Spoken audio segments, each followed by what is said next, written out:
অনুরাগে ছোঁয়ার নতুন পর্বে দেখা যায় মিশকার বাড়াবাড়ি দেখে সূর্য তো এক পর্যায়ে রেগেই যায়, বাড়ি ছেড়ে চলেই যেতে চায়। কিন্তু দীপা যখনই কোর্টের কথাটা মনে করিয়ে দেয় তখনই সূর্য আবার শান্ত হয়ে দীপার বাড়িতে থেকে যায়। এরপরে মিশকা বলে, সূর্য আমি তোর জন্য নিজ হাতে রান্না করে খাবার নিয়ে এসেছি। যদিও সেটা রেস্টুরেন্ট থেকে এনেছে, কিন্তু মিশকা কোনোভাবেই শিকার হয় না। মিশকা সূর্যকে ভুলভাল বোঝায়, কিন্তু দীপা পরেক্ষণে যখনই সূর্যের সামনে সূর্যের ফেভারিট স্যান্ডউইচ নিয়ে এসে হাজির হয় তখনই সূর্য মিশকার খাবারটা ফেলে দীপার খাবারটাই বেছে নেয় এবং খাওয়া শুরু করে। এদিকে প্রতিবেশীরা এসে তো মিশকার কথা জিজ্ঞাসা করলে তখনই দীপা বলে এটা সূর্যের বিয়ে। যে কথা শুনে তো মিশকা অবাক হয়ে যায়। তারপরে প্রতিবেশীরা রাগ করে ঘাট ধাক্কা দিয়ে মিশকাকে বাড়ি থেকে তাড়ায়। অন্যদিকে দীপা সূর্য দুজনেই শুয়ে পড়ে। দুজনে একসাথে সময় কাটাতে শুরু করে। সূর্য নিজের মতো শুয়ে পড়লে দীপাও ফ্লোরে সূর্যের পাশাপাশিই থাকে, কিন্তু সূর্যের কোনোভাবেই ঘুম আসে না। এদিকে মিশকা যেতে যাবে তখনই দেখে যে একজন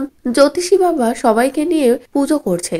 আর সেখান দিয়ে মিশকা যেতে গেলে জ্যোতিষী বাবা মিশকাকে দেখে ইশারা করে, আর তারপরেই মিশকা চলে যায় জ্যোতিষী বাবার সামনে। যদিও মিশকা বুঝতে পারে না এই জ্যোতিষী বাবা সেজে আছে তবলা নিজে। তবলা এবার মিশকাকে ফাঁদে ফেলতে চলেছে। তারপরে মিশকা যখনই নিজের মনের কথা জানায় তখনই তবলাও বলে সবটা ঠিক হয়ে যাবে, সবটা ফিরে পাবে, একটা কাজ করতে হবে, আমি যা যা বলবো সেগুলোই করতে হবে বলেই তবলা মনে মনে ভাবে যে এবার মিশকার হাত দিয়ে দীপা সূর্যকে এক করতে হবে। অন্যদিকে মাঝরাতে তো সূর্যের খিদে পায় বলে সূর্য চলে যায় কিচেনে। সেখানে গিয়ে স্যান্ডউইচ দেখে একাই খেতে থাকে, যেটা দেখে দীপা হাসে। তারপরে হঠাৎই সূর্যের বিষম লাগলে দীপা জলটা এগিয়ে দিতে গেলে সূর্য দীপাকে দেখে অবাক হয়ে যায়। এরপরে দুজনে যখনই ফিরে আসতে যাবে ঠিক তখনই পড়ে যায়। এরপরেই মামা মামি দুজনেই ছুটে আসে। দুজনে ছুটে এসেই দেখে যে দীপা ও সূর্য দুজনে ভীষণ কাছাকাছি, যেটা দেখে তো মামা মামি লজ্জা পেয়ে যায়। লজ্জা পেয়ে সেখান থেকে চলে যায়। এদিকে দীপা ও সূর্য সুন্দর সুন্দর মুহূর্ত কাটানো শুরু করে। তো বন্ধুরা, কোর্টের রাতে সেভাবেই যদি দীপা ও সূর্য